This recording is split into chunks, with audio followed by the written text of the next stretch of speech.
Understanding the windfall tax in Nigeria. One key principle of windfall taxes is that they are generally socio-economic balancing acts rather than avenues for revenue mongering. Given this principle, could you expand on how this windfall tax in Nigeria is positioned within this context? Will it achieve the balance it aims for, or does it lean more toward revenue generation? First of all, let me say that I am in support of a windfall tax, considering the certain situation in the country today which we're facing.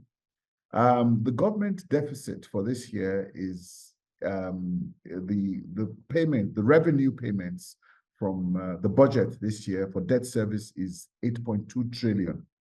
Our education budget is 2 trillion. Our defense budget is also 2 trillion. Our debt service payment is 4 times our education and defense budget. That is a significant issue in terms of sustainability. Though the government has said it has reduced the debt to revenue by about 30%, the debt profile now at 121 trillion remains a significant challenge to Nigeria. Having said that, also, money supply has increased by 75% year on year, currently starting at 100 trillion. And we have significant issues with inflation. As you know now, the pump prices are likely to go up, and that is definitely a cost push driver for inflation. Considering the fact that inflation slowed in July, we need to measure the impact of the fuel price increases on inflation, because this is a direct impact and it's definitely going to have a cost push effect on inflation. So in terms of trying to abate inflation, the challenge is, are we going to continue to raise interest rates to be able to tame inflation, given the challenges we face? So clearly the government is in a fiscal dilemma, and no thanks to 30 trillion worth of ways and means finances, of which 4.5 trillion has been paid down to date. So, but I think I need to go back to what Teslim in his opening remarks stated. The problem we have is the trust deficit, and the fact that we find that we have a government that has put the cart before the horse in terms of policy implementation. They removed the subsidy, and at the same time, they devalued the currency. So the net gain on that was zero. So we've seen a lot of inconsistencies in policy implementation. The central bank governor and the finance minister were not appointed until September. And before they could settle down and get things going, the Naira had gone into free fall. So it wasn't until early this year that we started to stem that tide. But by then, the damage had already been done with devaluation. And with what we've seen now, NNPC has released its results. We see an insolvent corporation that has finally admitted that it can no longer pay its traders the money to import fuel. So we're in a dilemma if you take a look at it all around. But the key, I go back to Teslim's opening remark, is the trust deficit. And this also reflects itself with the fact that the social intervention program that was supposed to cushion the impact of this economic reforms have failed in a spectacular manner. The minister in charge has been accused of corruption. She's been placed on suspension, but there's been such a long gap that there's nobody driving the social intervention program. And that, of course, has led to the protests, the demonstrations, and the strikes, which shut down the country for 2 days early in August. So, and the optics also is not very good. At the point in time, the president is also buying a new yacht, a new private jet, and also a brand new car. So these things, in terms of the optics, are not just right.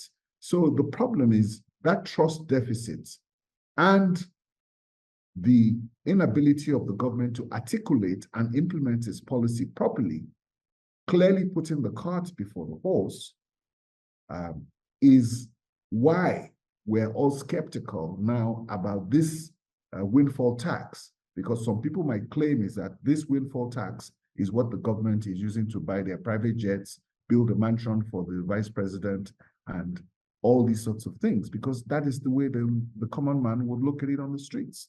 So I think I agree with Teslim's opening remark that while I don't have a problem with the windfall tax, the issue of his acceptance is because of that trust deficit. Thank you very much. So in looking at establishing a consensus from the different perspectives on the windfall tax to our advantage, can you help us parallel and identify differences in the fundamental understanding of and interpretations around the windfall levies?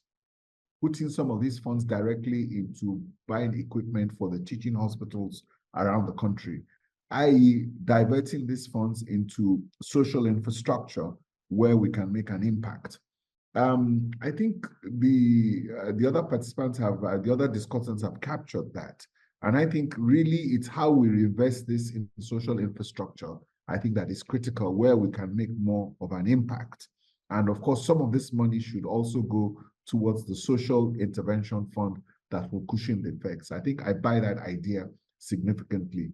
I think trying to keep that money within the banks people would not also not trust that, because people also don't trust Nigerian banks. But I think I agree with the point that we need to isolate those funds and we need to reinvest them in social infrastructure without a doubt. But going forward, I think what is important is that the fundamentals of the Nigerian economy is what we all really need to talk about. Our gross domestic product has been eroded from close to 560 in 2014, closing on 600 billion.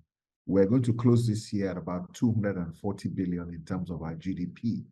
So by the time you take a look at eroding about $200 to $300 billion of your GDP, that's pretty significant. Nigeria is now the fourth largest economy in Africa, and the challenges are significant. We all remember that in 2008, 2009, despite the fact that we had a global financial crisis, Nigeria had in excess of $20 billion in excess crude accounts. Two governors came up, notably Fashola and Amici, and said that that money had to be shared to the states, and they went to court. And the idea then was to turn the excess crude into the sovereign wealth fund. Now you have a sovereign wealth fund that has what you call a stabilization fund, but that stabilization fund is less than $100 million, which cannot impact the current situation of fiscal challenges we have in Nigeria. On the other hand, Norway's sovereign wealth fund is about $1.2 trillion and declared a profit of over $230 billion just last year. So the fact is that we have not put in a mechanism in place to be able to adjust for fiscal deficit. Who will think that we'll be suffering in Nigeria when oil is at $80 a barrel? Normally, the problems of Nigeria is when oil prices drop to maybe $40 a barrel or $30 a barrel. Oil production has gone down to 1.3 trillion. Government does not have revenues. Now they're taxing non-oil revenues. Oil production is at 1.3 trillion barrels. In 1977, oil production was 2.5 million barrels a day. Today, we have no business where the oil should not be at least 3.5 million barrels a day. So investment in the oil sector in 2019 was $22 billion. Today is less than $2 billion. And we've all seen the balance sheet of the NNPC, 264 trillion in assets, 30 billion barrels of oil in reserves, and 200 trillion cubic feet of gas reserves, and we cannot exploit it to the benefit of Nigeria. So those challenges, structural challenges, remain. And I think, coupled with the fact that this government has not got their reform project on track, we're going to continue to experience significant challenges within the next 18 months in this country. So far, I can understand windfall taxes levy being collected from profits made due to act of God, even after abiding all the code of conduct and policies. What I want to know now is, will the government compensate if the same conditions makes a firm incur losses? So the question was raised that if you take a look at the banks, I think let's take a look at the scenario with the banks. The banks are growing at 28%. There was an analysis we did recently on the year end, and the banks are growing at 28% per GDP growth. The oil and gas, which grew 10% after coming back, and all the other key sectors, value added, agriculture, manufacturing, telecoms, are achieving very anemic growth, under 5%. In fact, manufacturing 1.8%, and all the other sectors are growing in a very weak area. So the question is that we need to, it's not so much about compensation, but creating a stable macroeconomic environment. When you create a stable macroeconomic environment, everybody thrives. I.e., there was a time in Nigeria where this economy was growing between 8.5 to 12, 13%. If you take a look at 2011, 2013, 14, inflation was less than about 11%, and MPR was about 12, 13%. At that point in time, the Nigerian economy grew by 8 to 12, 14%. Nobody was talking about a windfall tax at that point in time because everybody was thriving, the banks were doing well, and everybody is doing well. It is when you have distortions in an economy that people complain. So when you have this distortion in an economy and the banks are growing at 28% GDP, they're declaring bumper profits, and everybody else is suffering, then what do? It is important that the manufacturing sectors should be given tax breaks. Because if you do not give them tax breaks and you are increasing VAT at a time when you are in stagflation and the economy is not growing and purchasing power is low, Nigeria has become a sachet economy. Even alcohol is sold in sachets.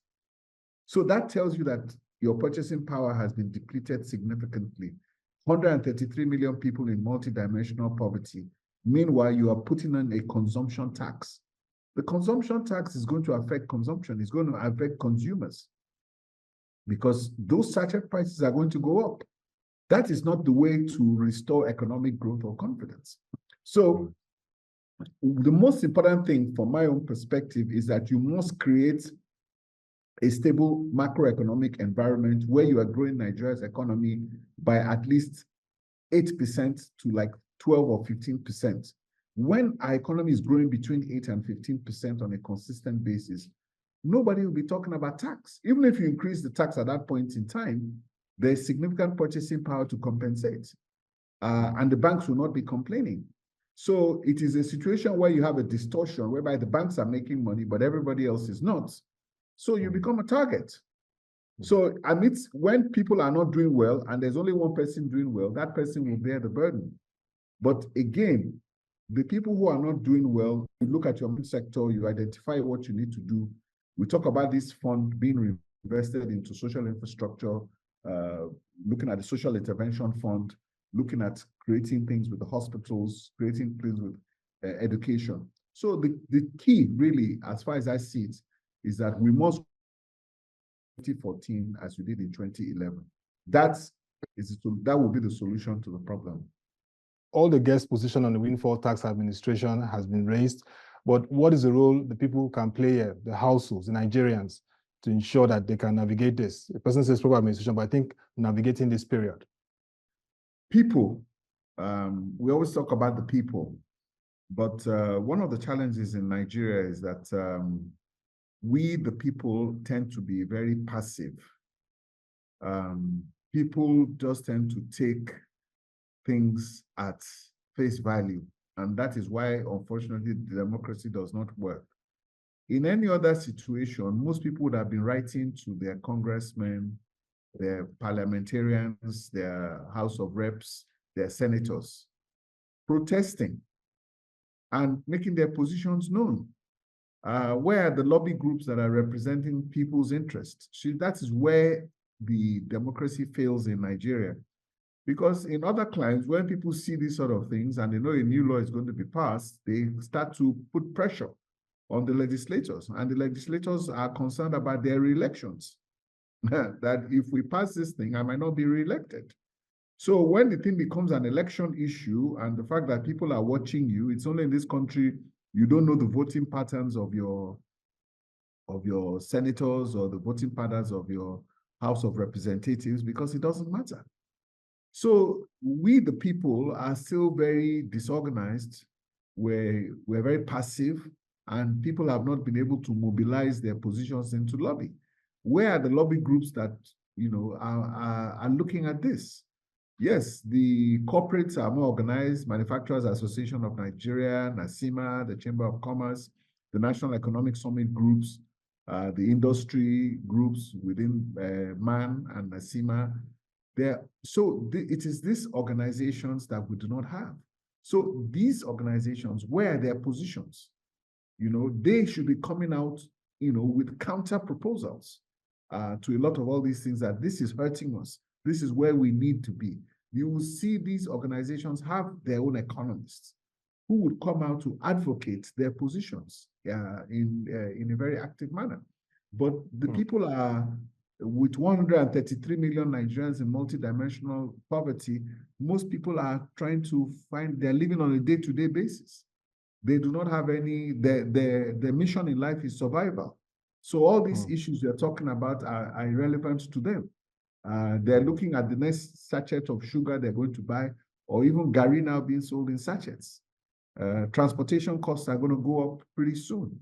So people are basically dealing with survival issues, that a lot of all these issues, government normally has a free hand just to push them through, and before you know what's happening, the legislation has been passed through, and that's the way it is. So this is really where we have a challenge, because, and that is why forums like this, which we're having, we need to be able to have this sort of forum, record it as Proshare does, and let the relevant people in government harmonize our findings and let them know that this is what people are saying. We need to constantly and continue put the pressure back onto government through these sorts of intervention to understand that, these things have deep impact on the population and on the people. And putting up, increasing VAT to 10% with 133 million people in multidimensional poverty, suffering in a sachet economy, and imposing a consumption tax on them with additional fuel price increases is a recipe for social unrest. And I'd like to get to our esteemed panelists to give their closing thoughts, each in 2 minutes, so that we'll wrap up this very interesting conversation. I will begin with Dr. Tilewa Adebajo. First of all, again, let me say thank you to Proshare for inviting me to this Economist Conference. Highly honored. My wrap-up is going to be very short because I think I've said it. My overriding concern is that we need to restore an enabling environment in the Nigerian economy. We need to bring down inflation to 11%, and we begin to see consistent growth between 8 to 10% on a sustainable basis in Nigeria. That is the only way everybody is going to thrive in Nigeria. The government policy, as I've said, has been, the reform policy of this government has stalled. In fact, my latest report says that this economy is now, the reforms are suffering fatigue, and we're in a state of economic quagmire. The government has put the cart before the horse, and it's time they press the reset button to ensure that we get back on the point of stability. And I think, as Teslim has told us in the beginning, the trust deficits, I think, is a singular problem for this government. So very quickly, that's my own summation. Thank you very much.